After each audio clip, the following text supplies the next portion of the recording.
I think we can go ahead and start. I mean, and I didn't put anything as far as a chairman or anything, because it's a one-time subcommittee, so. I agree.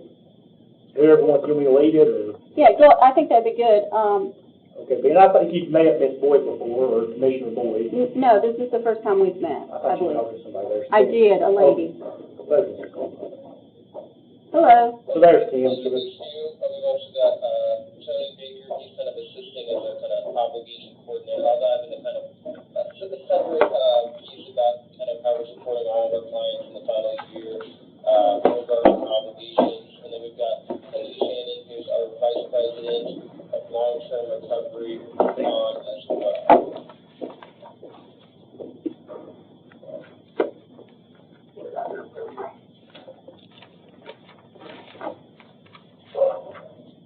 Dan, did you get a copy of the spreadsheet that Jessica sent you? That's where we're seeing where we're at right now on the Arpa.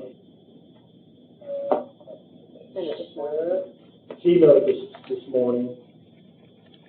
Right. Yeah, I was in some other meetings. I didn't get a chance, but I will pull it up. But we've got some other trackers information that we can pull up. We can usually very quickly update any information. And I think there was a few differences, but I think Kim's going to correct those. It was like $60,000 for Ford Sumner is going to be moving to revenue replacement back to general, so I've just put it as general on here for right now. Yeah, we'll have to do an amendment with Ford Southern and actually get them to agree to the changing it from the 1.56 to. Why they have to agree if there wasn't a valid contract.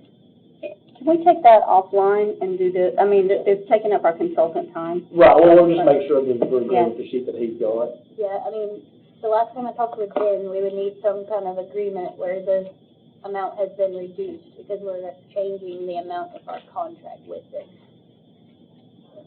Okay. So what if they do not agree, Ben? I don't think it'll be an issue.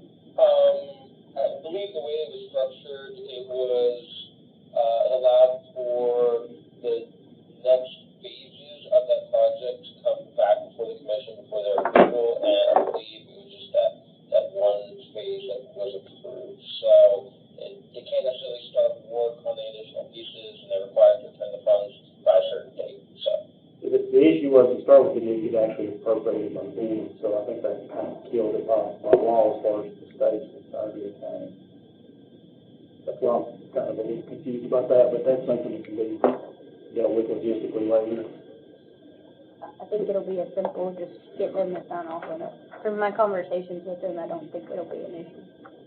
So Ben, what I sent you was like, it was a sheet of where we're at, and it shows, if you go from left to right, it'll show the expenditures from each fiscal year by the, what we're calling general, and the revenue replacement for the 2 full years and the partial year, and then we've got a total expended. And then these are the open POs that are tied to some kind of contract or something we've got out there. And then we also have some budget balances here, and that goes back into the total 37 million on the far right, to kind of come up with the total, to show us what we have available. But the available this past Monday's higher because these items, which is on this resolution, were removed. At least temporarily or preliminary to figure out. I think there's a concern right now as far as the buildings and the long-term things, potentially moving some of that to local capital and move some other shorter-term things over into the Arpa to make sure we meet all the time frames. I think that was the gist of the discussion. I'm guessing that's related to both design and construction, not being able to get all of it completed in time or fully procured. All the cash out the door right at the very end, because buildings you start out, but you sometimes run into problems, and that's what their big concern, or Ms. Boyd's concern. That was a discussion, I think, the committee, and it was on our agenda, and I think they sent a copy. They wanted to know. I do feel like 2 years is enough to build a building. Which that it may be okay, but. So you'll be, typically it's what, a year is your longest that you'd have for the size of an EMS station anyways. Now, if you have a courthouse project, that's a longer term construction period, but for the size of the EMS station, 2 years should be sufficient to build that. And if we did drop these back in, I believe it was the 2 EMS stations, there's still, excess uncommitted funds in both categories. So I think they had some question what's completely allowed in each category. My understanding on the revenue replacement, you can tell me if I'm wrong, basically, anything that's allowed by the government, as long as we're following the federal procurement standards, we should be okay on revenue replacement documents as well.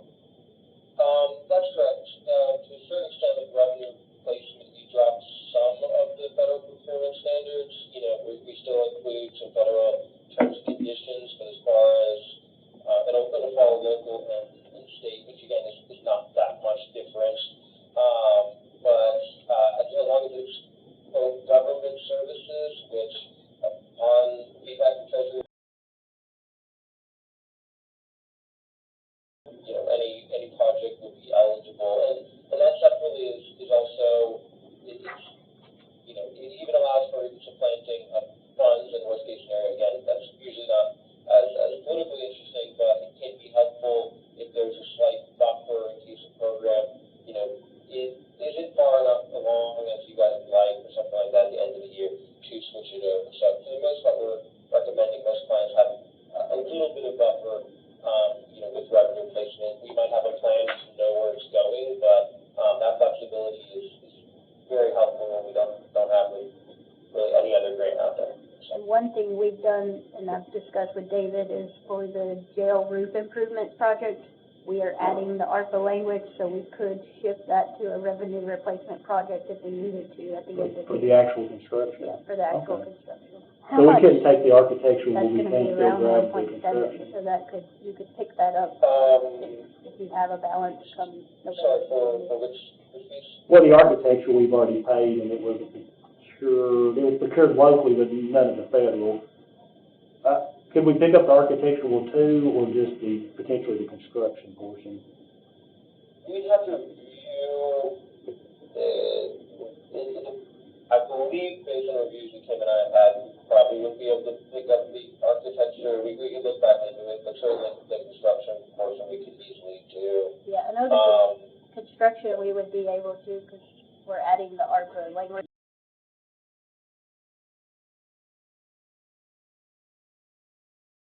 So that's one, and that's potentially 1.7 million that you could pick up For the roof, for the roof. which may eliminate the revenue replacement completely if they put the EMS station back in. So pretty close. There's a question. And also, I think the two they approved money, which aren't on here yet, Kim, for the sheriff, they're gonna come out of general, I think. Yeah, and Ben has signed off on the two items that we reviewed for the sheriff's office, for the desk and for the tasers. Those will come from general. But we just need to be in one of the two, that's One of the best or the taser. the desk. The best. But the tasers, you guys have already looked at the sole source and the and that's about $400,000 out of the general, so. But I think the big question was, what is everything that's allowed to be taken out of the general? And I told them the broad categories, but there's some changes, just like the vesting.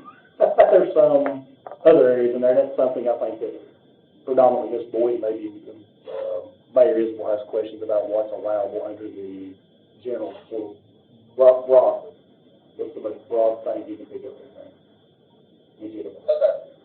So, you know, I think, you know, I guess the question I first ask is whether you would be more interested in things you might already be doing day to day, or the kind of easiest, you know, newer programs that would be eligible, you know, if you want to focus on one or still. Day to day is what they do Yeah. at the committee. They want to know, like for instance, right now, we already pay this current year about $1.4 million for patrol cars and ambulances, and we potentially will, or probably will next year. Those would probably fall under, I would assume, revenue replacement, but I don't think they could fall back under general, could they? No, so in regards to the EMS station and police, we have to, you know, be making decisions that help either, you know, prevent violence in the case of police cars. If we're just replacing old police cars, we're really just substituting one for the other. Anything that expands operations, or in the case of the tasers, you know, that are seen as a, you know, a less violent option, right? So, you know, anything that would improve the safety of those police officers responding to violent crime, that would be, you know, eligible. You know, we're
came up, and I think it does qualify under general, and I was asked about it the other day.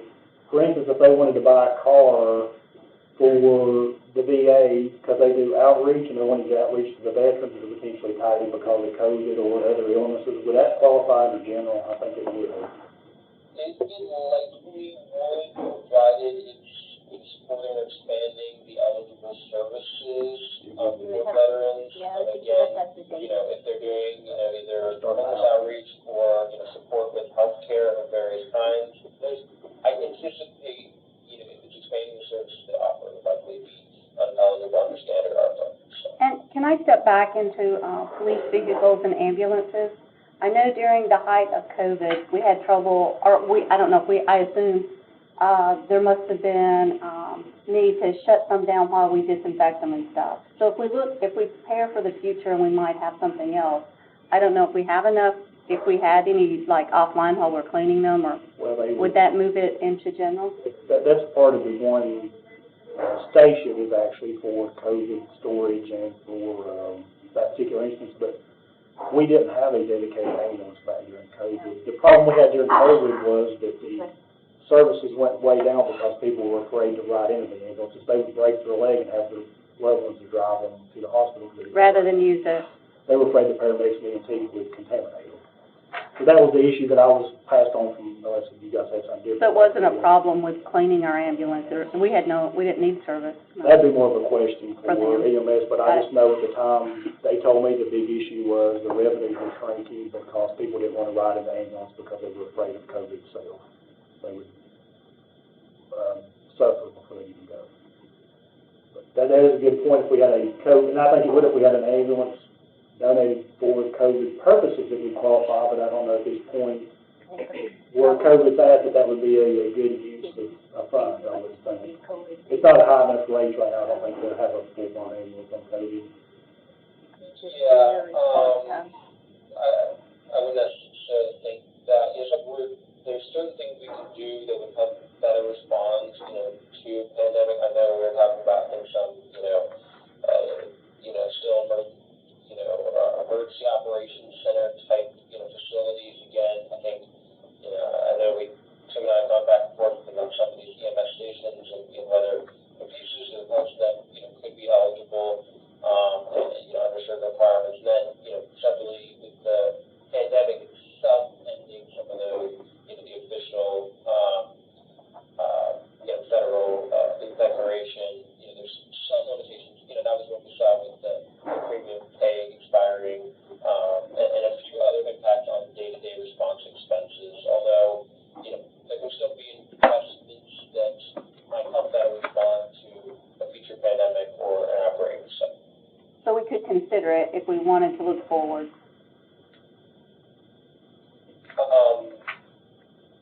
No, that's okay. No, I'm just thinking out loud. I'm sorry. Considered for the vehicles or for what is To have more, we don't need it, I got it. Yeah, because I think the response times would be you'd have to have at least one COVID ambulance for every station, because your response times would go down if you only had one. So, Let me ask you a real quick question, something you mentioned earlier. Now we can do things to prevent violence and homelessness, and I know originally things that were impacted by COVID-19 we could deal with, but the county every year has a lot of nonprofits that come by for violence prevention and homelessness. We could, as long as we have a sub-recipient agreement and monitor those, we could actually allot the money this coming budget years on they spend only 2 years, and they would all qualify, would they not, under the main revenue, not the replacement, but the other. similar to what you did actually. And that is, we have a full subrecipient monitoring system. Again, one or two of our entities, or the recipients that we support, do the monitoring, but for the most part, we just do the monitoring. We're currently doing that in a limited capacity for Sumner. So under that structure, you guys can pick exactly what you want to target, whether that's, violence prevention, mental health, substance use treatment, other behavioral health services. Those are just eligible being offered to the general public. So those are the easiest, most straightforward to do.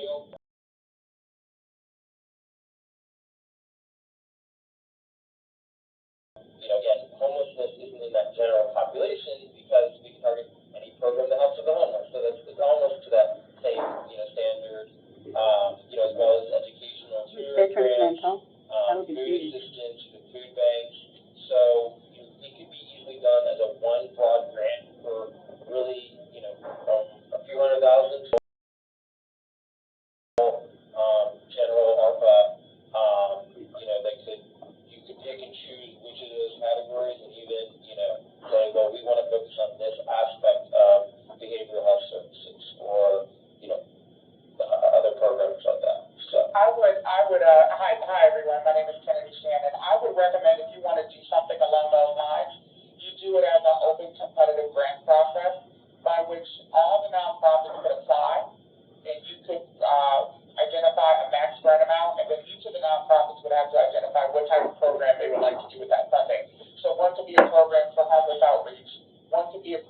for food pantry, one could be a program for mental health awareness for students or for the elderly. You can have a very broad array, and then from there you can assign and award grants to those nonprofits who submitted requests for funding and proposals. Now, That's usually the way that it's done. now, he mentioned elderly, is that one of the categories? I know you mentioned homelessness and mental health and drugs. Elderly is not specifically identified, but it is a target demographic that was negatively affected by COVID.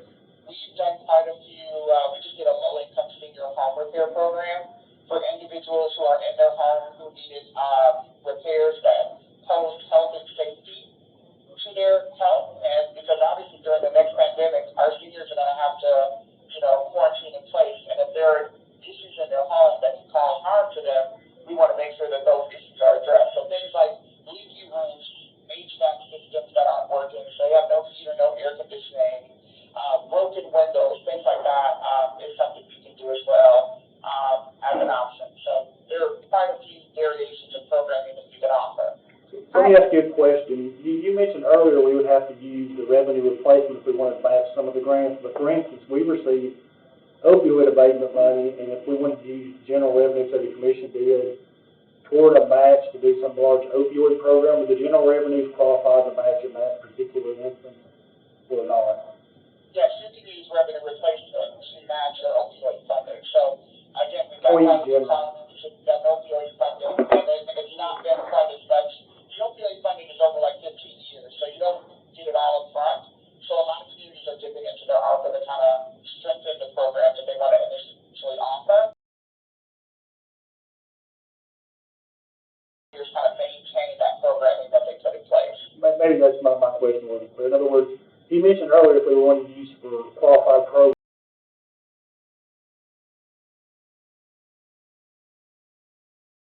in some instances as grant matches for some programs.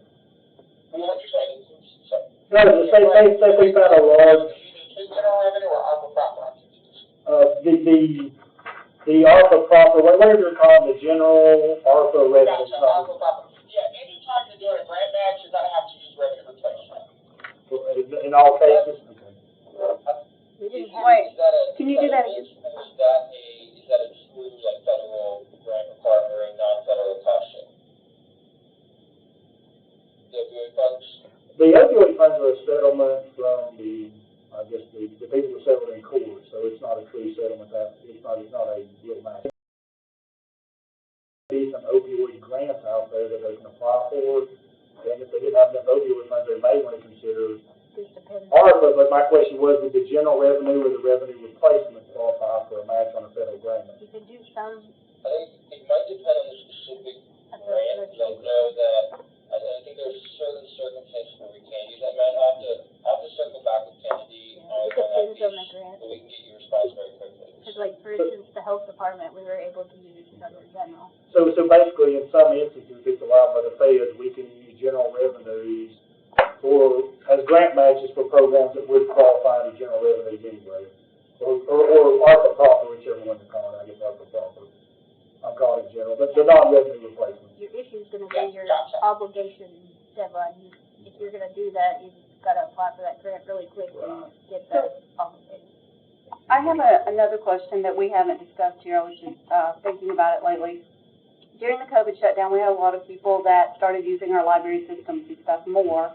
Ours is not working so well, but we still have people out there that would like to continue to distance and use the libraries more. Is there any way we need to upgrade our system? Is there any way we can get that into general proper? Potentially, I mean, I think it would fall under the, basically government, government continuity services. I don't know if necessarily the library on its own. I can't think of a proper category to fit that in. I think you'd have to show where you're serving disproportionately. Yeah. If you did a low-income project for children in the library, it would qualify with it. If you were for the kids that were low-income or disadvantaged, you could get a program in the library for that would qualify under COVID properly. That would be allowable, absolutely. If you did a program specific for low-income households, you would obviously have to qualify to participate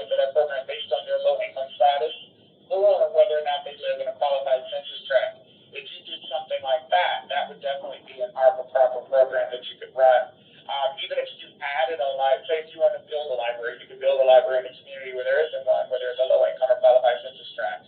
But just general library services, and increasing those services, I'd be hard-pressed to find a category, under Arpa proper where we can fit that under without having some type of tie to a qualified census tract or, low to moderate income. But you could use revenue replacement in Ohio government. Absolutely, you definitely can use revenue replacement. Excellent. And not just, like a children's catalog, because we definitely have to target low income and the need communities. I got it. But you Yeah, could, that's something, go ahead. if you wanted to I'd say, so say for instance, you wanted to add computer bays to your library with internet access. And the purpose of that was to give individuals in the neighborhood who are Nice. We have a lot of people that apply, that say they do the web-based stuff on computers at the library. So if we expanded the computers at the library and a large portion is using it for job searches, under the proper, potentially. Does my question make sense? would that library be located in a qualified census tract? No. Qualified census tract? No, but there's people all over the county doing their use of the libraries for job hunting, what you've been told. They do all their resumes and stuff. The last time I asked the library if they get the technology grant, said their computers are That's a replaced, moot so I don't think that's a new. Yeah, it's a moot point. We get the money from another funding source. You can do programs that have individuals who are unemployed or underemployed, get jobs or support them, as they get jobs. Generally, we've done this through nonprofits, but there's a few, government programs as well. So the nonprofits would give the money to qualify, like the biggest, not biggest, we could give the money to them for their same programs. That would be. So if you're giving it to an existing program, if we're giving it to an existing nonprofit to support their existing programs, as long as there's something for helping the unemployed or one of these major categories you guys, that still qualifies as revenue profit, correct?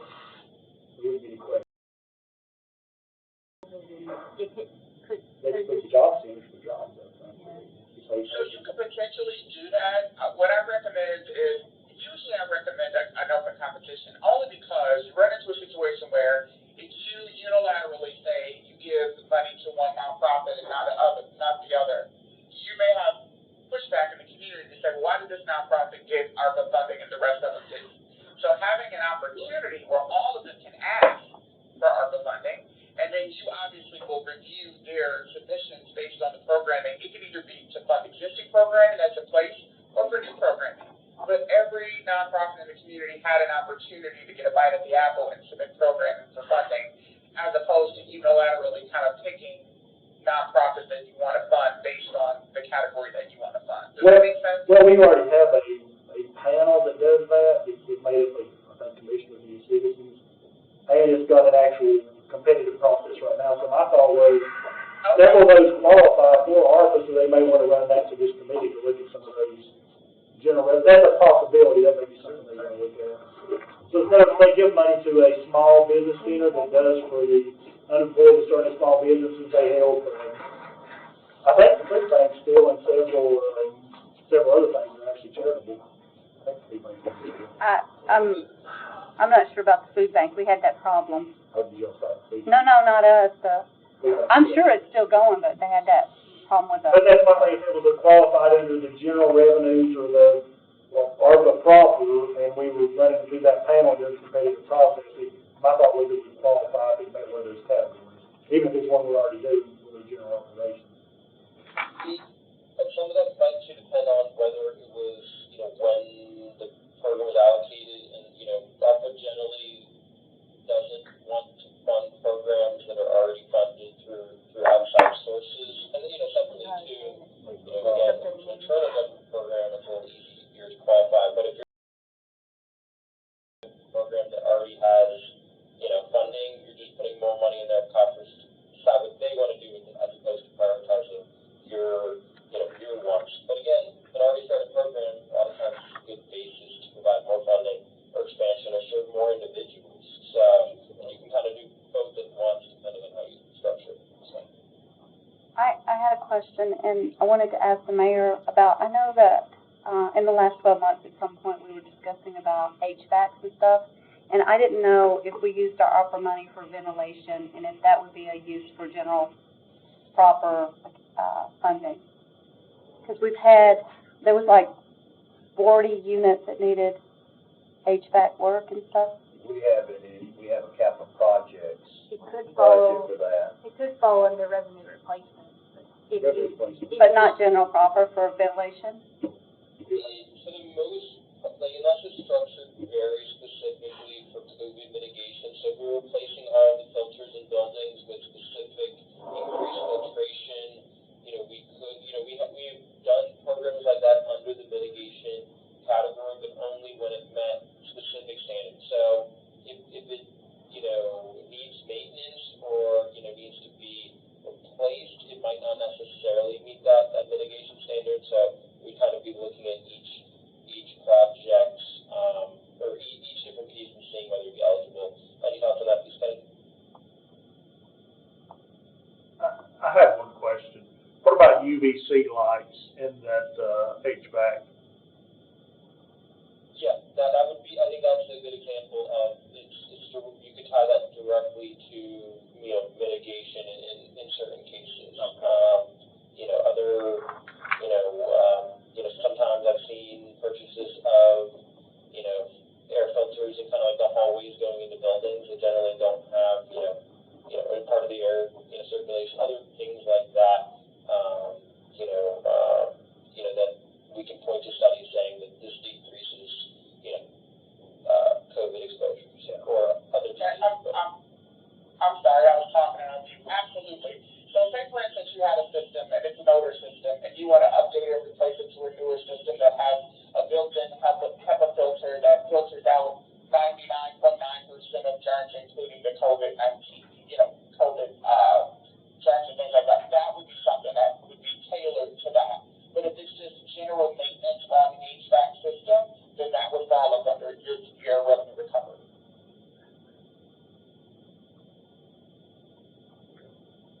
So what kind of, research would we need to do to determine whether we're trying to upgrade or just maintain? It would be a matter of looking at what we're doing to it, if that's Yeah, what I'm so, understanding. that's the question. Are you trying to upgrade and get a new system, or are you just trying to maintain the systems that you currently have? Yeah, we have a lot of buildings. Some of them do need just general maintenance, and I understand that's not what we want to do with the Arpa money. But some of them, we might not even realize at this point that they do need updating. They're old, and I don't know, maybe, I don't want to say they have something in their ventilation system, or it could be healthier. And we just haven't taken a look at any of that. Gotcha. But if you take a look at it through that lens and you're able to provide, some documentation to substantiate that, I think you can make that fit. But that's what Ben means by a very tailored approach, and that you got to be able to make a straight line argument to this system will prevent the spread of COVID. And separately, when we go beyond the GRACE systems, any, capital expenditures, require an additional test showing, why they're justified under ARPA, and then separately, we in certain cases have to do a cost comparison showing, how this helps prevent COVID more than the alternatives, and they require us to look at maybe 3 other buildings and why we think this one would be the best one. Again, we can do multiple projects at once and, under that assessment, but that, capital expenditure test would apply for these larger capital expenditures.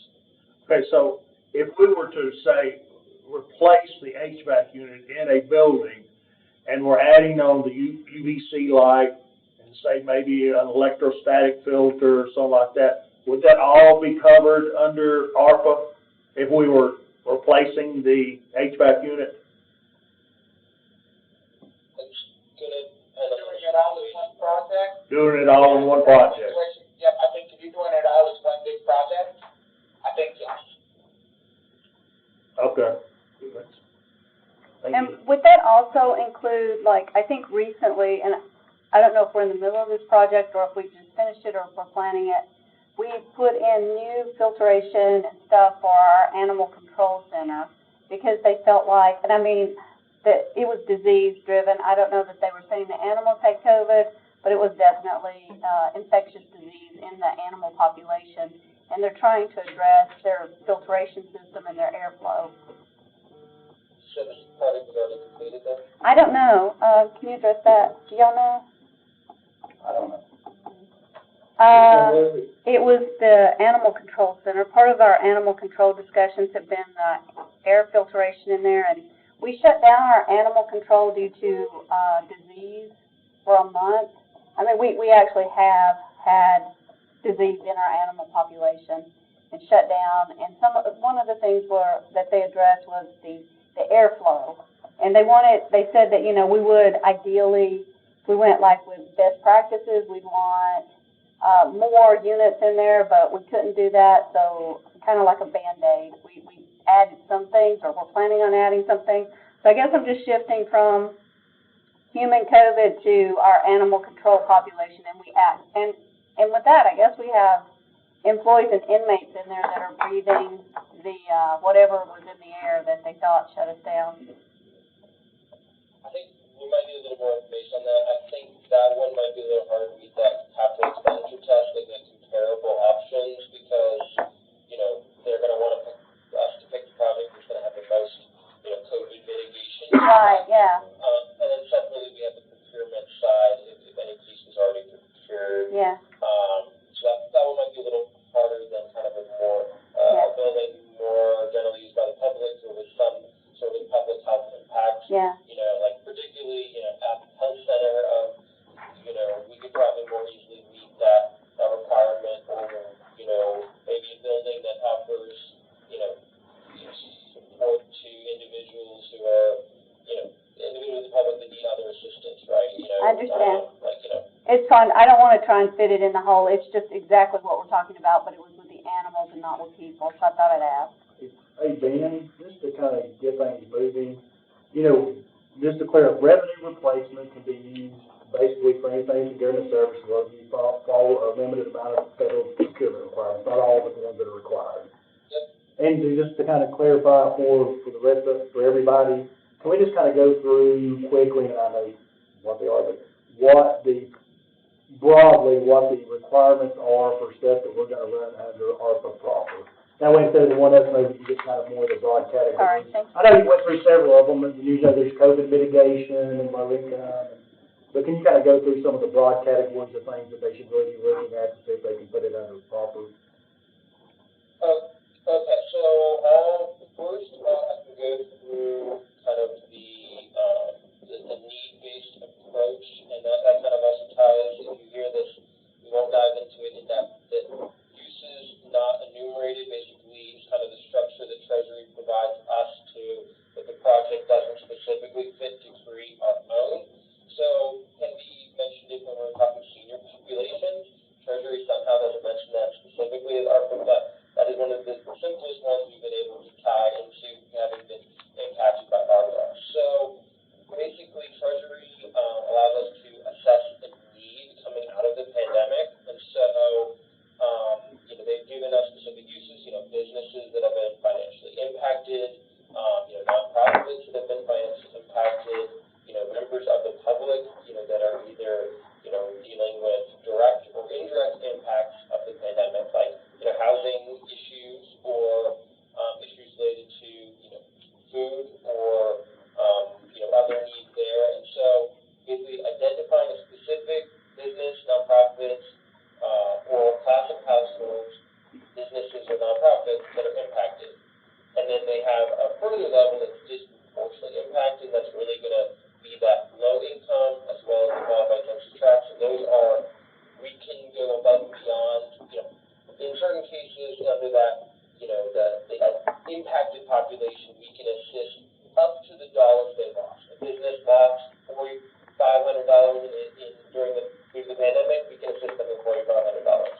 For that disproportionately impacted, we can say, hey, we're going to go above and beyond that and not just pay for your housing, but, you know, provide additional support.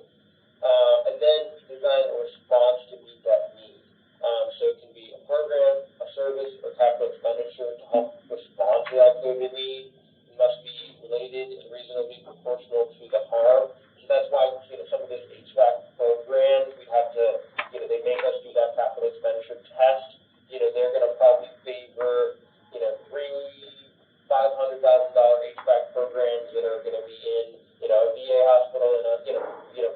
that are assisting more generally facing places than they might in a, a warehouse, HVAC program for $10 million, right? So that's where kind of that reasonably proportional to the harm piece is, and then must be designed to benefit that impacted class of individuals that I mentioned.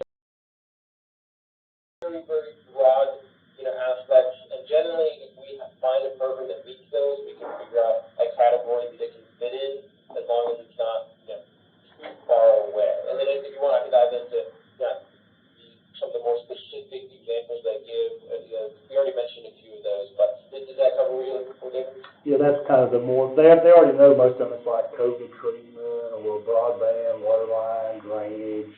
But there's these ones here, the non-enumerated, where I think everything's getting a little fuzzy. But for, just in the broad sense, it some way has to be, for the non-enumerated, involving COVID treatment or abatement or COVID damages of some sort. Or with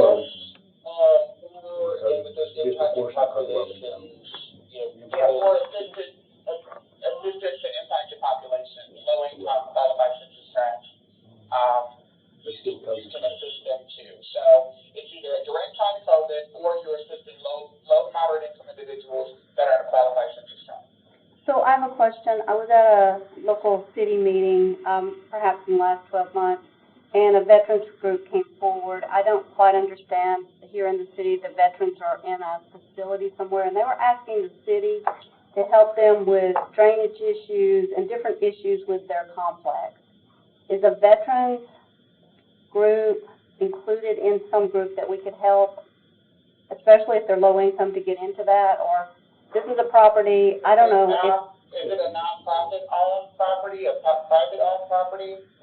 This was the one, and maybe somebody at the table can help me. It was one in Gallatin. It's near that, Mayor Gino? No? It was over there. I can find out more. I just don't know if I need to find, if it's something, they were asking the city to help, and the city had no funds. So, but you're saying it has to be COVID-related somewhere, or somewhere on the qualified census tract, or low income and disproportionately affected, so we would have to. Right, and it would mainly have to be owned by the nonprofit. If it's a private owned facility, you really can't use ARPA dollars to enrich a private owned landowner for the purposes of increasing their water flow. Now, if this is a county owned building, city owned building, or something like that, it's different. Or even if it was a nonprofit, if a nonprofit applied for, say, assistance from you all to help with their water system, obviously water and COVID are directly tied, right? So being able to have effective waste treatment and wastewater system That's what they had trouble is a really big deal. But you have to see who owns that facility. And if it's a VA owned facility, then it probably would not be enough. So the VA has its own funding, obviously.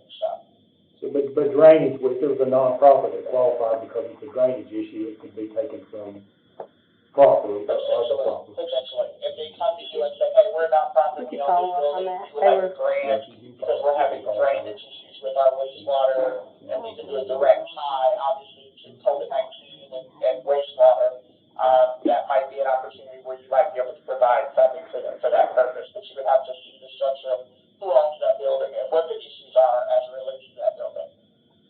And you have to have the subrecipient monitoring to procurement. So there'd be a lot that goes into that.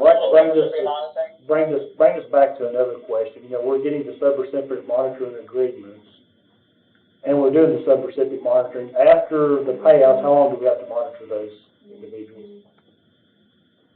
On this particular Period of performance. So the money's gone, until 2026. So the money's gone, and until you get all the programmatic information you need. So there are going to be some situations where you give a subrecipient money, and they're going to spend it quickly, and they're going to give you the data you need to say, hey, this is what we did with the money. There are going to be some programs that are going to be ongoing, and you're going to have to monitor them for the entirety until the end of the grant in 2026, until it closes out. So subrecipient monitoring is a really big lift. So after close, as it relates to ARPA. So that was my question. After close, for subrecipient monitoring, they got the water lines in or the broadband.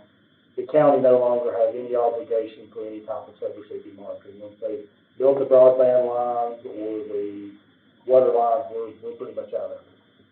Correct. Yeah, unless you've got any updated data requirements, how many individuals were serviced, how many individuals continue to be serviced after a year. If there are any type of data points that you want to report back to Treasury, you're gonna have to continue that subrecipient monitoring to get that information. But if it's a capital project where you're building something or you're installing something, for the most part, once that's done, then you're done.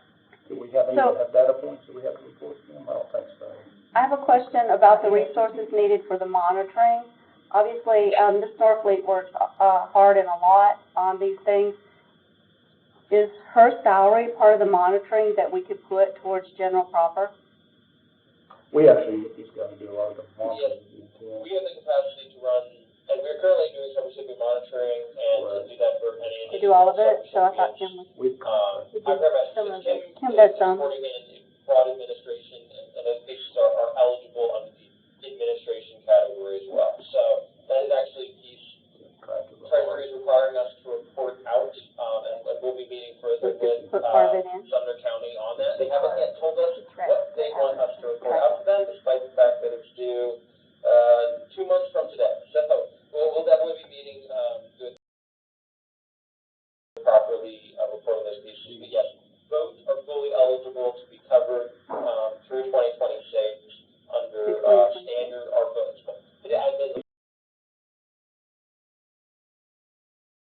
Those are kind of time-consuming, expensive to track, and risky proving if the feds are auditing it. So really, I've kind of leaned against taking existing we county can staff and definitely come in and kind of. cover what iParametrics is doing. Yeah, we definitely put out for, we got you guys.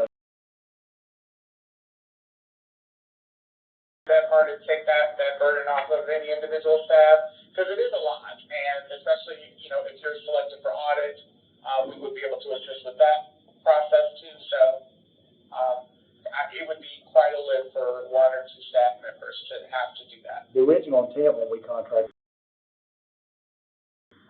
primary subrecipient monitoring, that was part of the purpose, so was to keep it off the county staff, plus our paramedics has different resources that they have on their billing schedule if they needed it, such as engineering. And they have the website that they have created where people submit the information. And that's why we retain them, they do just flat off. Hiring them. Yeah. They wouldn't try to find it. But you are correct, it is qualified.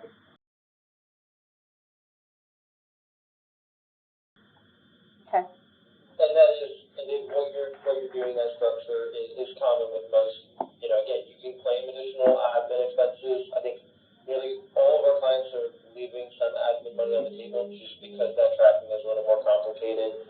So that's, a few are grabbing some of that money, but for the most part, they're doing a similar structure that you are, so.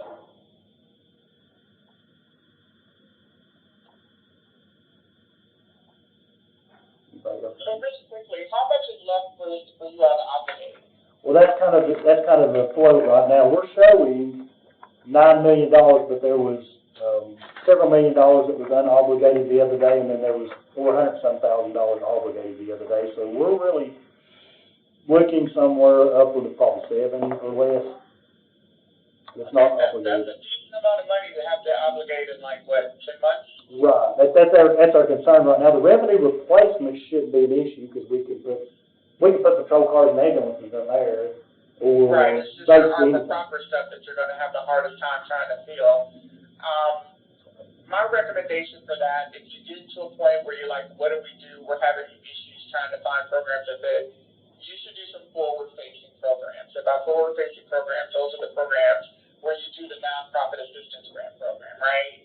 And each nonprofit can get up to $100,000 or $50,000. You do a potentially low-income senior home repair program where a senior can apply to get, a grant up to $15,000 for, vital home repairs. You might even do a rental assistance program. I don't know what the rental market is in your community, or if there's an issue with that, but those are programs that easily fit within an Arpa proper framework that also are really good because they're forward-facing programs and that individuals get individual grants of Arpa funding.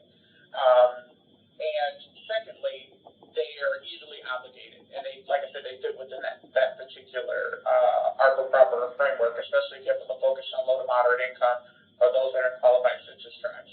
So already within the scope of our contract we have with you.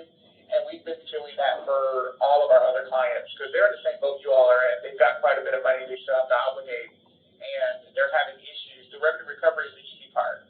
It's just the proper stuff is the difficult part, and clearly nobody wants to get to that deadline and have funds that are unobligated, because we don't know what that ultimately will result, especially with the political climate we're in now. We don't know what that will mean. So that might be an option for you all if you can't find any other programming that you could fit within that category. Create some forward-facing programs for your nonprofit population, your senior population, your homeless population. Those that are homeless, you can do a program where they can apply and get a first month security deposit and, 6 months of future rent to get them stable and hopefully, get them a job to maintain that housing. You can do a plethora of different programs like that. So let me ask you if this fits in. I was just at a city meeting the night before last, and they had builders trying to do some complicated building arrangements, but basically they were trying to just create 25 apartments to give subsidized rent to our GAP employees and handy to our students at our community college, which we're seeing people actually wanting to live closer to our community college. And they were saying they had a great need. Is that what we're talking about? No. I'm thinking more what we're looking at is we could, basically what they're saying is part of the contract, we basically get IT to set up on a website, do something similar to the giving community. You tell them how much ARPA funds you have available, what the requirements are, and you do a competitive thing on it. Right now, you still got. And I would recommend running it through a nonprofit, because if the county has to start taking 100 applications and verifying income, that could get tedious. That's kind of what we're into. That's what I think. If we're giving $15,000 to each senior, and there's certain requirements, we need a nonprofit to do that, or a contracted third party to do that. And then basically a third party vendor, or even not, that makes it completely running. We've done home repair Yeah, programs so in the past. if you did take that route, we could run the program for you. So what that means is there would be an online application. We have case managers assigned, individuals would apply, they would have to upload proof of income to show their low income, or that they live in a qualified census tract. We also, say for instance, there was a nonprofit assistance grant. The nonprofit would have to submit a narrative about what programs they want to fund, how many individuals they're going to serve. Are they going to service individuals who are low income? Are they going to service individuals who are qualified census tracts? And then we would have a criteria where they would get awarded points based on what you all want to fund. So if you have a priority for funding youth programs, or a priority for funding nonprofits that deal with the seniors, whatever you set your priorities are, we will set the program to meet that. And then based on that, we will do the screening and then let you know which organizations were ultimately selected for funding. And then you all just cut the check. And then we would sub-recipient monitor to make sure that those organizations are doing what they said they would do. So if they said they would service 100 seniors over the next, 2 years, we would monitor them over that period and get that data back from them to make sure that they are in fact doing what they said they would do in exchange for that grant, as well as reviewing any reimbursement requests, because most of those grants would be given on a reimbursement basis. So every month the organizations would have to submit for reimbursement, and we would check to make sure that those reimbursement requests meet what they have in their contract and meet federal requirements before we then pay them for that reimbursement. But we would need to start that pretty quickly if they were going to look at something that way, because you got to set up the site, receive it, and have all the funds committed by December, 2024 to these individuals, and then pay over the next 2 years. Something like that, we would need like a 60-day lead time to get a system built out and a program built out. But after you obligate that money, we can get that system up and running within 60 days. Most of those programs don't run that long, because believe it or not, that money goes quick. So we usually keep the program applications open for a period of either 30 to 60 days, and the community applies, and then from there we go in. You can also have preference. So if you want to make preference for those individuals who are low income, they get processed first. There will be a question on the application, are you low income? They would have to provide proof of that, and we would process their applications first before everybody else. And it's just processed on a first come, first served basis until the funding is exhausted. With you all identifying how much you want to put in that pot. So if you put $1 million in there, and you say, each nonprofit can get up to $50,000, then there you go. You can assist 20 nonprofits with a $50,000 grant for various number of different projects that they they want to do. The parameters are up to you. Can, if we were interested in like giving rental assistance to disabled veterans, is that a population we could hit? So you would do an application process very similar to that. So we've done a few rental assistance programs. So if you wanted to just do the veteran population, obviously they would have to apply. They would have to provide proof of their veteran status. Would this program be for homeless veterans or veterans at risk of homelessness or both? Because so if they're homeless, we can pay security deposit and maybe 6 months of rent going forward. That means you've given them housing stability for 6 months, and during that 6 months, we'll get them, referred to either the VA to look at veteran benefits if they not already received veteran benefits, or you can get them connected to a job placement or job readiness so that during that 6 months that we're paying their rent, they could be getting to a place where they can get a job and maintain that housing. The other alternative are those veterans who are at risk of homelessness, meaning they're in a place now, but they have a risk for eviction and they owe back rent. You can pay the back rent that they owe to give them stability so that they are back on a good foot and can maintain that housing. So we've done both programs. Some programs do both of those, some programs do either or of those options. David, I wanted to add one thing in response to what you're saying as far as that obligation deadline. It is the end of 2024, and there's one aspect that truly doesn't make sense, but I specifically, Kenny and I asked about it when they had one of these questions, and it was, well, you're telling us the obligation to a contractor or subrecipient is the only obligation that matters. So if I'm running one of these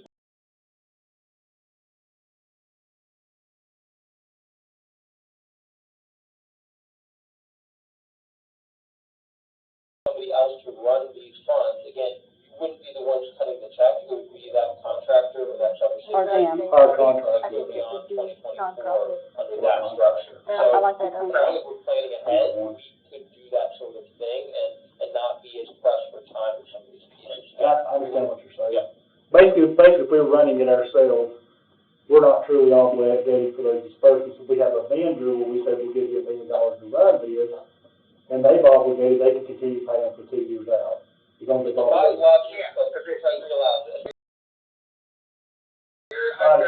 Here's $1 million, we want to run a program, give this $1 million away, and this is how you give it away, then it's considered obligated. Right, that's If right. you all do that internally, it's not considered obligated. I got it, which makes, sense, but not. It makes no sense, but I think the thing is, I said it wrong. I said it reason. Program is in our general fund, and then you can say, well, we were gonna give $1 million away, now we're not, and now we're gonna put this money back in our general fund.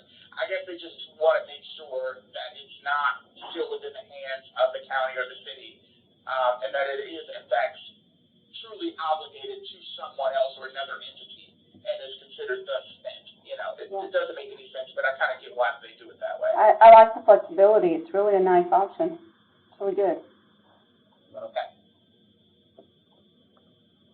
And that would especially be the case if you look to do a few programs. We'd probably do one after another, likely keeping the same case managers in place to become more familiar with the area and can refer people to other services.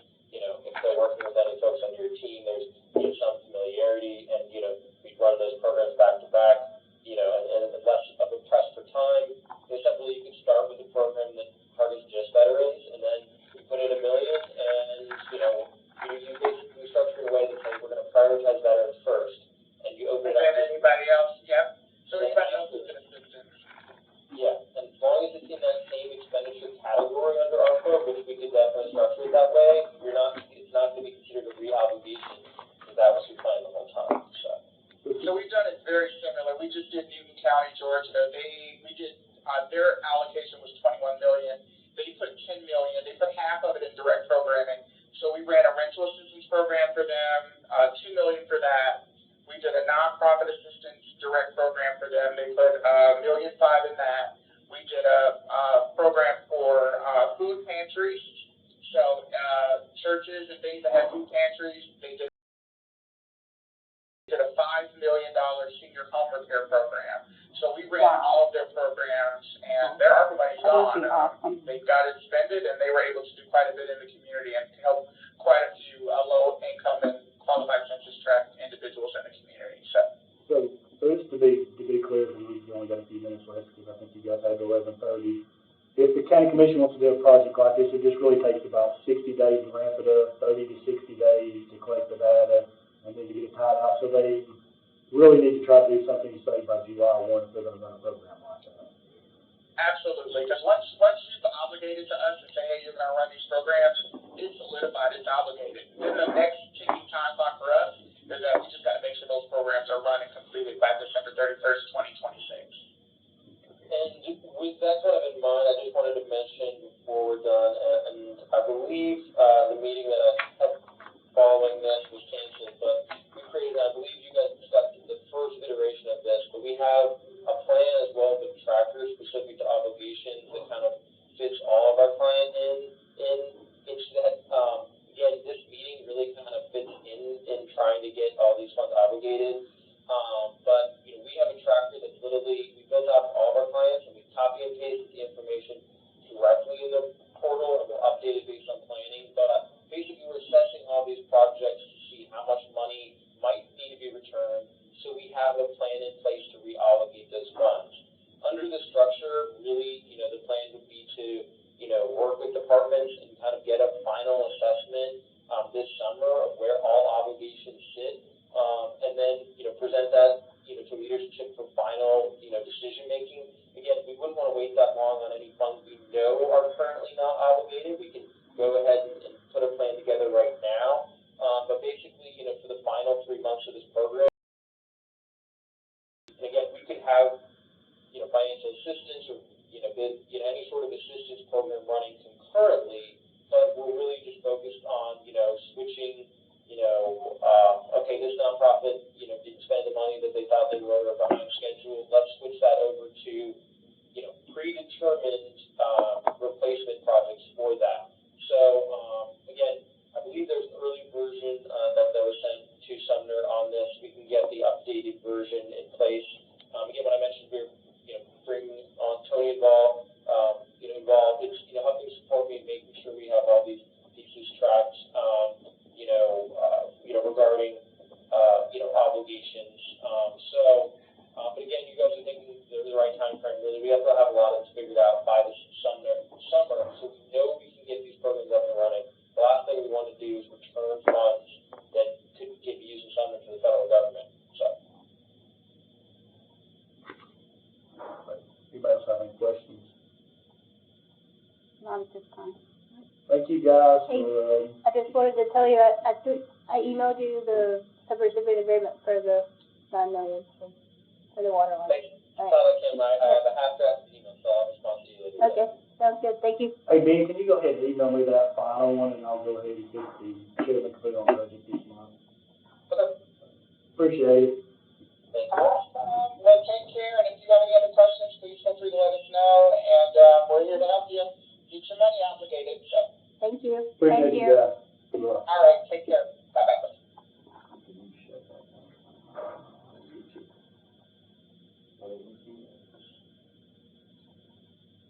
It's red. There you go. I did not put election of chairman on here. Do you want me just to run down the agenda, or does somebody else want to do it? Is that fine? I have a problem running down here. Oh, first, let's say call to order, since we actually have the meeting out of order, and then item A is invocation, and let's ask Bob if he wants to do the invocation. Lord, we are grateful each day that we have our health and we have the ability to worship you, have is conducted within this county, help the benefit of these people that we represent. Always keep in mind that we are looking for the general welfare of what is going on in this county. We covet your knowledge, your wisdom from above, so that we can make these decisions without any personal bias or personal gain. Conduct these affairs, best in your Son's name, Jesus Christ. Amen. Item B is approval of the agenda. I so move. Second. All ayes. Aye. Ayes have it. New business, discussion with the Arpa consultants, stay on the timeframe. We did that actually before the meeting was called, but we'll consider it part of the meeting. Item B is the question number one from the budget committee. B1 was what has been spent. Included for everybody is actually a summary. The only thing that's not on there right now is the 2 items from the sheriff's department for Monday. Maybe put the final signature into the resolution. And then I've also included the resolution for Monday of the items that were temporary or permanently agreed for at this point.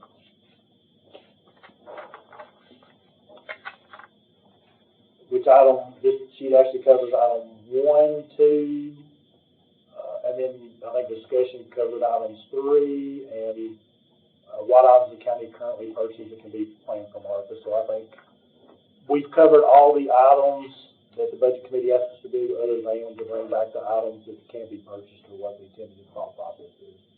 And I would hope that we can reach out to everyone on budget and have them watch the consultants and listen to what they provided. But I think the gist of it was right now is your revenue replacement, as long as we're following the limited amount of required federal additional stuff for procurement, if it's anything that you can spend, so you really just need to kind of determine what you want to spend on. And Kim pointed out a good thing, if we can bid the roof with the Arpa procurements, we could actually use the roof to take out a large portion of this and leave that money in the capital fund. Well, you have that. You can always wait till later this fall if projects aren't getting to where they need to be, then that, you can pick up that one towards seven potentially. We'll know the bid hopefully by April. So. And then another thought process, let them, budget and commission determine, if they determine what they want to spend out of this, it's allowable. Then July 1, they may want to consider having our parametric if they haven't spent all the funds, determine what programs they want to do and run it. Forward facing, going through, whatever they want to run, it's allowable. And I would like to understand more about the broadband. I was telling Mr. Long, I had been approached by one of the cities, and I don't understand enough about broadband to address what they had said to me. They were claiming that we could use it in a better way. They said that they felt like that we were using it to supplement, I don't know, the internet providers more so than helping our rural, needy citizens. And I can't even address it because I don't understand anything about the broadband or who's managing it or how it works. So we have a $5 million allocation subrecipient agreement with CEMC, and that's already been obligated. And I'm good with it being obligated. I just need to be able to. I think here's the confusion. Yeah, I don't understand. With broadband, you're supposed to be covering unserviced or end of the mile, but you can put in the interim sections to get to the end of the mile. And this is part of a larger program. So the county gave $5 million to CEMC as a much larger project. The main drive of it was to go ahead and get it out into the far rural area. So CEMC may be doing some of the middle areas, but the end goal is why we gave them the $5 million was to get these rural unserviced areas. So the whole $25 million, I think they put 20, is that correct, Kim? It's just $5 million. We put 5, and they put like 20. They put a lot. They put a lot. So the whole project, CEMC, the whole project would not be covering unserviced people, but the whole goal is to cover unserviced people. So I think the goal is to cover your unserviced people, but every dollar wouldn't necessarily go to unserviced people because you've got to get. We got to get to them. So you may have to go places, say for instance Comcast and AT&T somewhere already, and you're trying to service somebody over here they won't service, you have to go through one of their service areas to get there, and you may be resurfacing an area. So that might be what this person is seeing. That's probably what they're saying, because you've got to get the lines over there to service the unserviced areas, so they're crossing. I just needed to be able to address it because I was unsure what. That's my understanding. That was one of the things. I don't know, is CMC running the broadband? That's my understanding, but Kim's one. Okay, well, see, that they came and I asked, what was that box they put on that, on the pole outside my, on my property? And that was what it was for. Because I have, you already have electric. Oh, yeah, I already got broadband. But they got to go. And that's what I didn't understand, why they were sticking. But who do you have it with them? Just to. Mine's with Earthlink, which is really a. But is Earthlink or is AT&T going to service those rural people that's past? Yeah, that's what. So they would have to go by you to get to. I'm about 3/4 of a mile out of Hendersonville. So that's my understanding, unless Kim understands something different. It's got to be the goal. It should be up in Portland and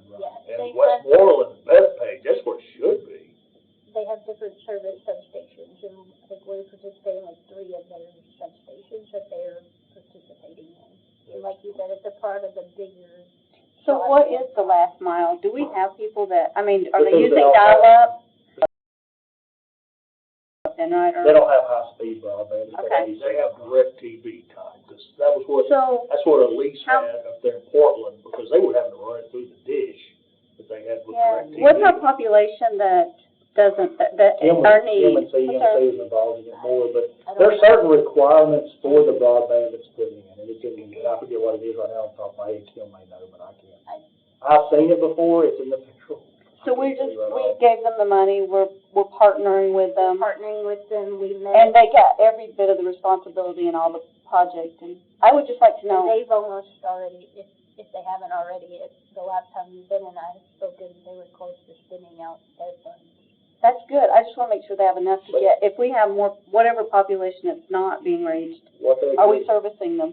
I believe, based off our conversation, what we helped with CMC, that helped them accelerate their timeline of getting service to individuals quicker. And what the agreement does is guarantee that they are following the federal regs of what's required, and they will let us monitor. And they are. So basically agreeing they are doing the last mile. of that. We've had a subrecipient meeting with Psychometrics and myself and CMC, and they've met all the spreadsheet requirements that you have to for the service addresses, because there's a whole list of information that you have to do for the treasury reporting.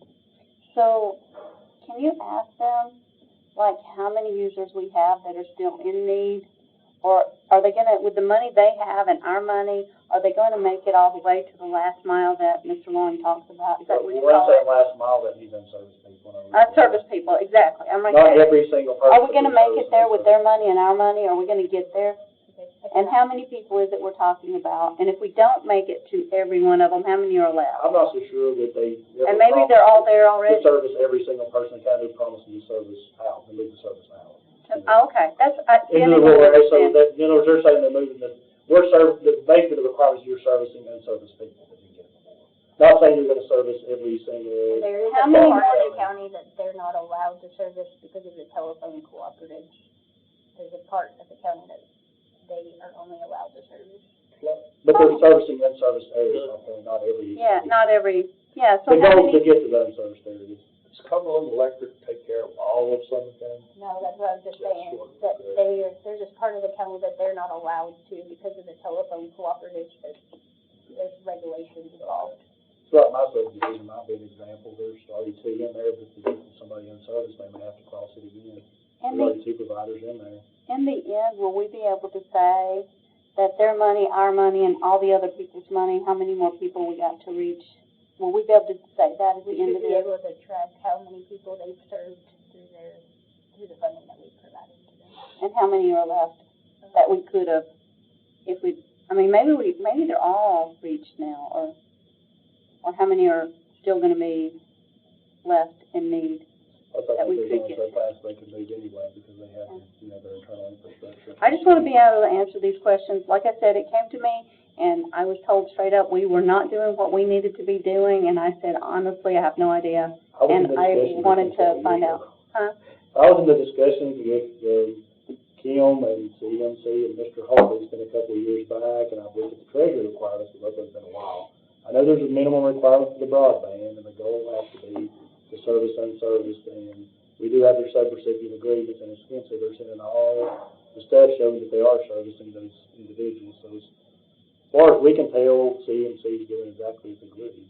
Yeah, so we can just say it's better, but some kind of quantification. They're servicing them, that's their I goal and should movement. be able to get you the details on what areas were serviced and how many people and That's all, thank I don't- you. I don't And it know was if- only because I was like, Yeah. I have no idea. I don't know if I can pull what's left in need, but I can reach out to the state broadband office. I know they do a mapping, for it across the whole state of Tennessee, and they may have specific to Sumner County that we can pull.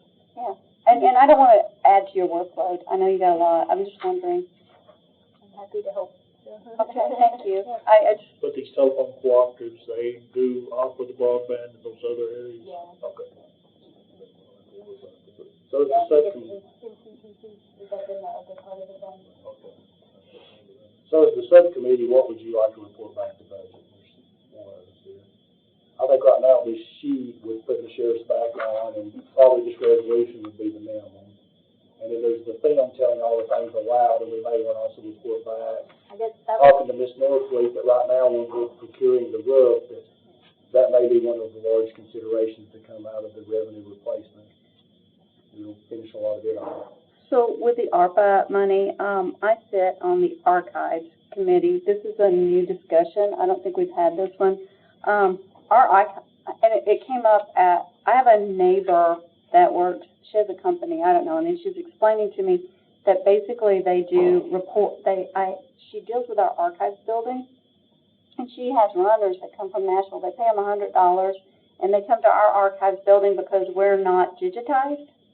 I'm bringing this up at the table to see if y'all know this.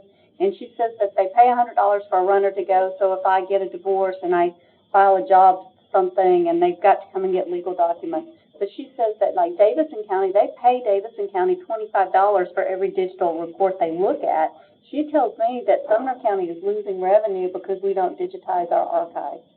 Does anybody have any input on that? There's not a lot of revenue from archives or foot traffic, I can see, and the rest of that, but. Yeah, I don't know. The same question being is that digitizing stuff can take quite a while, so it would be something the county's allowed to buy. If we followed the federal procurement, you could use revenue replacement for that. That would be At what point, I guess, and this would go, I think through the mayor's office with the archives and stuff, are we going to look at modernizing archives, I guess? You know, do they have equipment now? I don't know.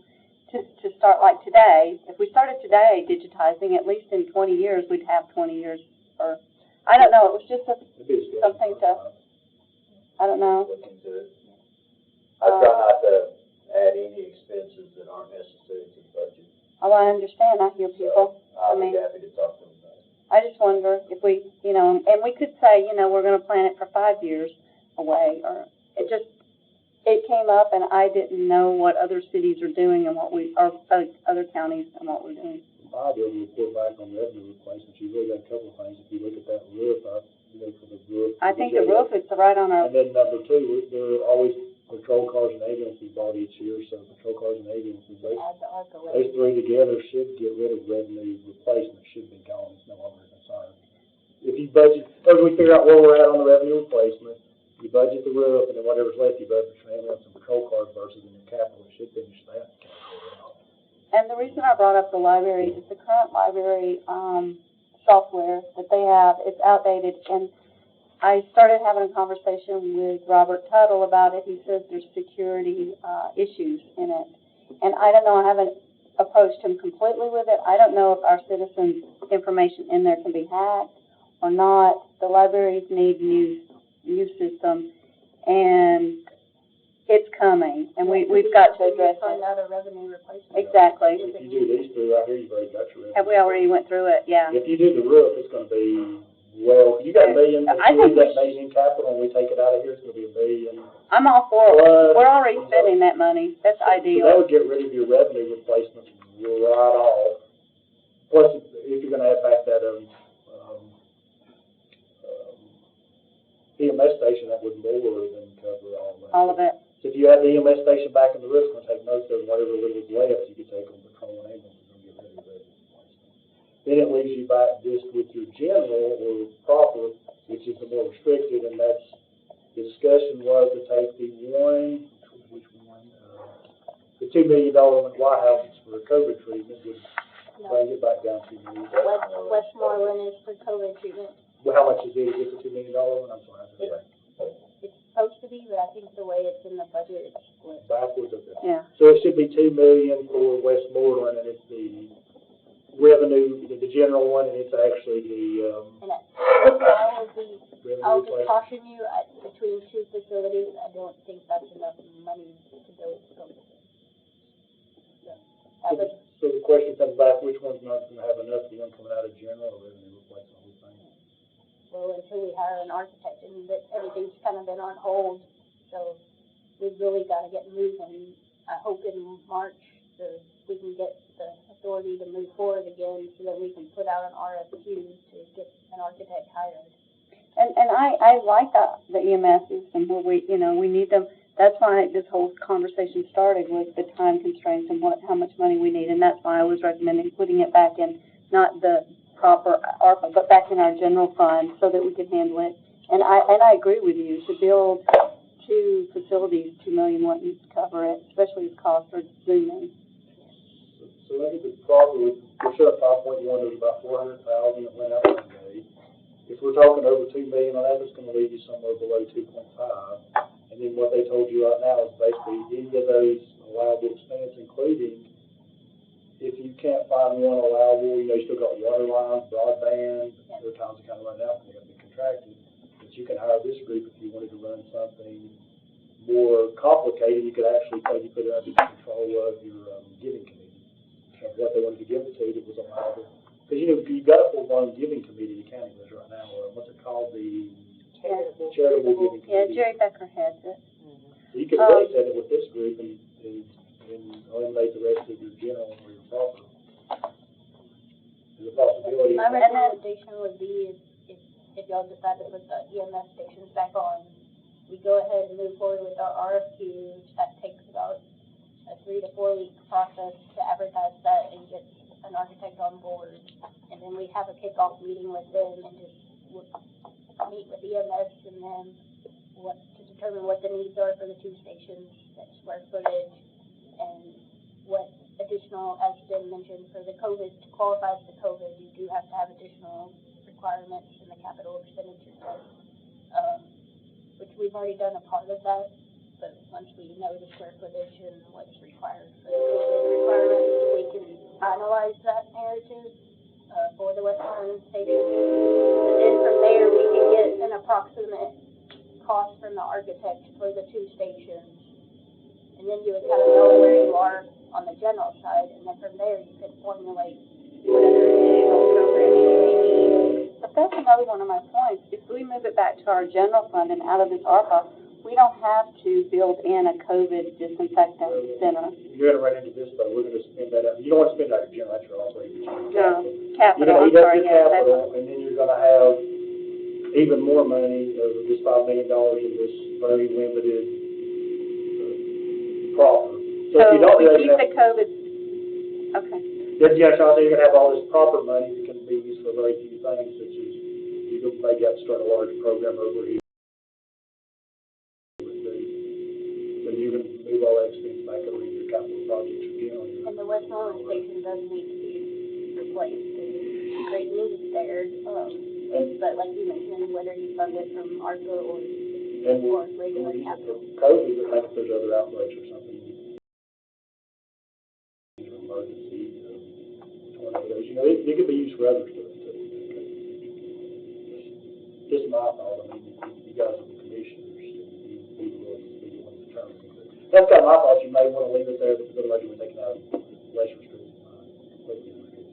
And like I mentioned, we'll be tracking these projects throughout this fiscal year or the calendar year. And if it comes September and we feel like these aren't going to move where they need to be, we can shift them and do the program. And I would recommend you, if you're looking for the RFPs and everything this month, the great keep monitoring close to July, because they're saying we want to open a big project, that's the time. So if you think for something you run into some major issue, then you may want to try to move the thing on over to local, otherwise keep going out the road. Well, how much, I'll schedule some time, I want to look at the money in our capital project fund. Right now, we think, there's someone, I wrote it down before I came up, but that's very, I think it's about $3 million. Let's just say 3.8, right here, is a low estimate. You've got 3.8, but you got a couple things out there. You got the large garage to finish. The large garage at EMS? No, your parking garage. Oh. Yeah, that's a large entity, you still need to finish that. And then I was thinking about this roof here, but if you're moving it to ARPA, that's gonna free that up, and that's gonna leave you some capital money. But you have several buildings that, as you're saying, you've got all these HVACs. This roof right here is still becoming more and more problematic. Even the rubber roof up there has got leaks all over the top now, so it's becoming more and more problematic over time. You've got the archive well issue. I know about this issue here, and I think there's another issue. Those are a couple that you could pick up under revenue replacement as well. So Yeah, I think we got plenty of revenue replacement items. They're just ongoing day-to-day things that we could just pick up, that we're gonna pay no matter what. Revenue replacements that do that roof, patrol ambulance will finish your revenue replacement right off. So it's really got you back to your general revenues, as Kim's saying, if you run forward with your EMS stations, it's different. Two items. So you've really spent all those except for your general, and you've got this option up here if you run close to consumer. Well, and then, like I said, I saw the veterans stand up at the Galton, meeting. Perhaps it's been 12 months, but they definitely had a drainage issue, and they were suffering over there. They have, maybe y'all are more familiar with it, they have the little hotel over by the VF, and then they have, and then there's an apartment building also, I think they're involved in. Is it, do you know if it's a nonprofit or what it is? I don't know, next Tuesday, I'll be eating over there, I'll check it out. Because they're saying if it's a nonprofit and it qualifies because they're servicing, it may qualify, we'd have to look at it. It was a But I don't know if training. we can go in and do stormwater issues for the city. The city said that it had nothing to do with them, they had no money for it, and they felt bad about it. And they turned them away. If it's not a nonprofit, we couldn't even do it under general. Yeah, I don't know.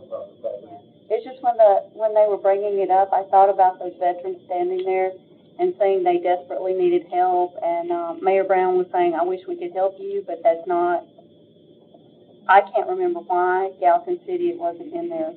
All right, I know the people over there, I'll call them. There's two more items that have not been discussed. And it was just that one meeting, if we could help them. Two more items that haven't been discussed that was on the resolution from Monday night.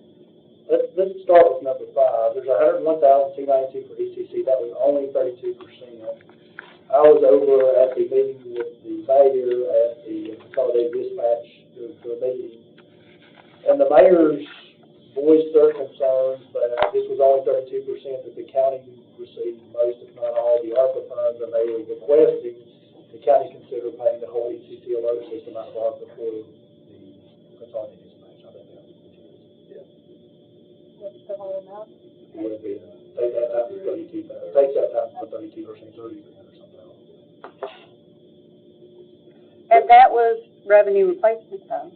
That would be one where you have already put in, you could do it in lieu of a patrol car if you're willing to do the whole thing. Their thought process was, since we received the ARPA funds, they're asking the county to pay all of it, because it benefits everybody countywide, I think so. So, and I know the other day when I told you that Michael Guthrie told me he didn't know, that was 2 months ago. So now I assume, can you tell me what the alert system is? Because I did ask him, and at that time he didn't know, and I assume he does know now, you said? I'm just trying to find out what it is. Out there, I would have to get a narrative on it, so I'm accurate in the way I describe it, but it's an alert system, for fire and EMS. So, I can get the full narrative for the next meeting. I didn't pursue it when it was withdrawn, so I didn't pursue the program. Can we just But I ask can for get it. everything that the way would have to do it? Yeah, and that was my, Understand what it is to her, and then you can put it in the committee. yeah, that was my only, concern is I just didn't know what it was and couldn't get, and like I said, I approached him here in this room before a meeting and I asked him, and at that point, he didn't know. And I know you said he does know now, so, or maybe it was just the verbiage. No, I didn't say that. Oh, okay. I said I didn't know exactly. Anyway, if we could just find out what it is, that would make it easier to discuss. Item number 2 was the $1.5 million for the maintenance facility, and I think there's been a lot of discussion, there's the issues with the lack of a maintenance area, but there's no idea where it's going right now. We absolutely have to do something. More details of what we need right now, because I think it's a little different than most people understand what's needed at this current juncture.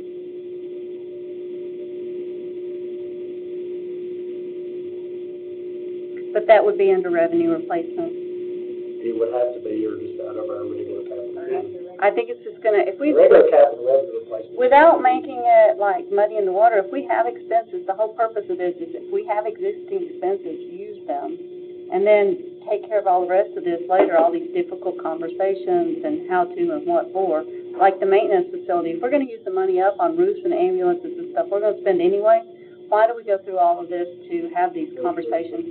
You just need to We decide, prove it. if you're gonna fund it, you need to decide, do you wanna fund it from capital or revenue replacement? My point is, if you, all the federal procurement, you probably wanna use your revenue replacement first to get it out of here, because your capital money is local revenues, and you have No restrictions, yeah, I understand. Time frame on it. So you're really down to your big concern, once you talk, you're down to just general, what you wanna do with it. But I'm just bringing these up because they were on the resolution Monday to originally be expanded, and there's been no conclusion on what's gonna happen with maintenance facility. When I talked to the mayor the other day, I think it's a little different than most people think, so he may just wanna kind of tell you where we're at. I apologize, I wasn't correct. The maintenance facility, you know, we never been able to. So the maintenance facility started at $4+ million back when y'all first took office. And then I came with the option of using the back part of the Union School building, Union School Road building, for maintenance, and that would cut the project, that would rescope the project down to $1.5 million. And just build a facility that would be catered just to EMS personnel over in that space. To rehab the Union School building for them would be $100,000 maybe. We kind of backed off on that due to the court cases and all that, and hadn't done anything more on it. But the 1.5 is supposed to be the pared down maintenance facility at the EMS building. Because they do need to expand things there. So that's it. It doesn't have anything to do with our maintenance crew. So, who's gonna be using the Union School building? Well, yeah, that's all up in the air right now. yeah, That's we why shouldn't worry about I that. backed off of the maintenance crew So, going there. I know that here's the reality. We're under an OSHA violation now with the maintenance crew being here, so we're gonna have to make a decision on putting them somewhere. I totally agree. We must have been under OSHA violations for a decade by the way things look. Been there for a little while, For a moment. but nevertheless, you know, it's we need to figure out something. So that's not a maintenance, so that's an EMS maintenance. So this that has item nothing to do number with our 2 is EMS, has nothing to do with our maintenance. Our maintenance needs priority. No, they both need equal priority. I mean, we can do them simultaneously. We don't have to do one over the other. Will the EMS maintenance facility be an addition to their building or another building? It would be another building, is the way we were looking at it. Thank you for clarifying that. And there may be a way that we can build for both of them over there if we rescope it, increase the scope a little bit. Maybe not do a $4.5 million project, but do a $2.5 million project. You know, there may be a way to rescope that a little bit. So, and I think that would solve both problems. So we put it up there on Airport Road? Yep. Yeah, it'd have to go up there at the EMS facility. So, I'm in charge of the subcommittee, since it's a one-time subcommittee, what would the group like to pass back the information to the budget committee? My thought is update this for with your sheets on your table for the sheriff's stuff Monday. Probably send back the resolution here because they're still. One thing, I didn't see the 2,400, that we spent on the health department for the hazardous materials, or they, It's probably in the expense total, or it'll change between expense and the budget. I didn't see it on the open PO, it has 825, which is the part for, the survey. Okay, but if it was after the report, it'll It might have been. it'll just flow between the unencumbered, so it won't make a difference over on the far line. Okay. We'll re-update it again if need be. So that kind of thing is add in the sheriff's department under the general revenue, the 2 items that was approved Monday. Are those general? I thought those were. They're general because they stopped, they need some one for prevention of violence, and they're expanded. I just wasn't sure when Ben was talking if both of them. If he said so, that's fine. At first, I wasn't sure if he said both of them or one of. So it's all good. I'm happy that it's proper. What we were discussing, one of them is the sole provider, so we Yeah. can use those. Those we're gonna have to bid, so the amount the sheriff gave is probably okay, but until you get the bid back, we may have to ask for trying to get more money or maybe a little extra. Yeah. I know what the bid is. Yeah, I like That it. was the best estimate based on So work. we've written up the narrative, so both of them do, because whenever Both of you them do work qualify perfect. under the general, you have to write up a narrative of why it qualifies, so we've done that. Excellent. So we need to put this, the resolution back, that right now, as far as we understand, that there would be enough time to move forward with the two EMS facilities, or is everybody kind of feeling that consensus or not? I would rather see us use it and then move them to capital and fund them in other ways, because we have so many conversations still to have, with the two MS stations. So you've got the 3.9 right now. This is, if we look at the revenue replacement, there's 3.9. What do we think that we're, maybe 1.7, 1.6? 1.7 was what the estimate was for the So jail rate. 1.7 would put that down to about 1.2 if we buy patrol cars and ambulances, that would clean that out. Mm-hmm. And then you could move the smaller of the two, which is the 1. Well, we have to move the one with the COVID Westmoreland, station. you need the 2 million. It's the one. it has to be that special station to get into the proper, right? So the 1.539, you can move over to just plain capital projects. Is it possible if we're willing to do that? Or just go ahead and move the Westmoreland Like I appropriation to mentioned, regular capital? you really need. No, the Westmoreland is the COVID. Oh, I'm sorry, the 1.539, which is White House, is the way we're wrong. You really need to meet with the architect and get a budget before y'all shift funds from general, because you may need a little more than what's been allocated. But my point is, if they want to, if they're worried about the time frames, the 3.9, you can come in and hit it with the 1.7 and then patrol and ambulance to clean it out. Move whatever the amount ended up being to the Westmoreland facility over into your regular capital projects fund. Then we're under no guns at all. It's local revenue, you got to appropriate it. We can discuss it. Well, if they're willing to appropriate it, then move it under regular general capital with discussion. And then we've still got the timing constraints on it. Well, not for that one if you move it. That would remove your timing constraints. Oh, Like the White House one. the White House one, yeah. The other one still has the time constraints, but as I'm saying, if But there's you're enough time, if you, going to do it, if the though, committee Y'all make approves, a decision now, we can get it done. So is it we can gonna discuss it at budget? if you make a decision in March, there's enough time that I can have everything ready that following Monday after the commission meeting, and we can advertise that Thursday. Have the RFQ open for 3 weeks, have that back, we can make the selection within a week, move forward with that architectural contract, within the 2 million that y'all've got obligated, and then we have a kickoff meeting with the architectural team and EMS to fully vet what their needs are, and then they should be able to get back with us on what's the typical square footage cost that they're seeing right now within this market. And then from there, we verify, is that 2 million gonna be enough? but that's under revenue replacement, so there's, And then we also have. So, yeah, but we're gonna spend revenue replacement. We're talking about proper here. that's proper, I think. Yeah. The Westmoreland one is the general, so. Yeah, I understand. So, yeah, let's talk about all the options at budget. But if we get beyond that, then. But I still have concerns about it. What prevents us when we bid it, make sure I'm not looking at it wrong. We bid it, say you guys want to go ahead and move forward.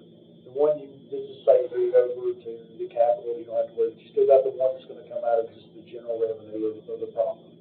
You're worried about the time constraints. When you bid it, you can bid, and it may cost you a little more money, you can bid that vendor has to be done by a certain time. Yeah, I mean, you Bid is gonna will, be done here and receive your last payment by this time. Bid. that'll be in the period of performance. I understand what you're saying. It's tied to our. We have a tied contract, make them honest, they're gonna stick to that performance period. If they don't, it's their peril. But yeah, it's a lot of good stuff to discuss at budget with the budget committee. We put in that contract, you gotta be finished by then, or you also incurred by the county, is your responsibility. That means they don't finish, we don't get the last payment out to them, they pretty much eat it. So that would get all that pressure back, it may cost you a little more, but you'll get that pressure back off of you. The only question is, when somebody bid it, rob it, what do you do? You put that there, somebody might not bid it, but they probably. Yeah. Well, it's already gonna have the period. There's a lot of performance probably. Arpa language that's gotta be done, so it's part of the separate. So, Contract terms. I think there's a lot of good stuff to take to budget, and they can decide. I think the gist is you gotta move the pace right now if you're gonna continue down the have to vote on the building. Yes, yes, that all needs, and that was my whole concern with this, the whole start of this conversation is the timeline. Is that the last item for Does now? anybody else have I anything? think there's still enough time to finish it, but we gotta make a decision in March to be able to. Anybody else have anything? Then we'll make a motion. Motion to adjourn? Second.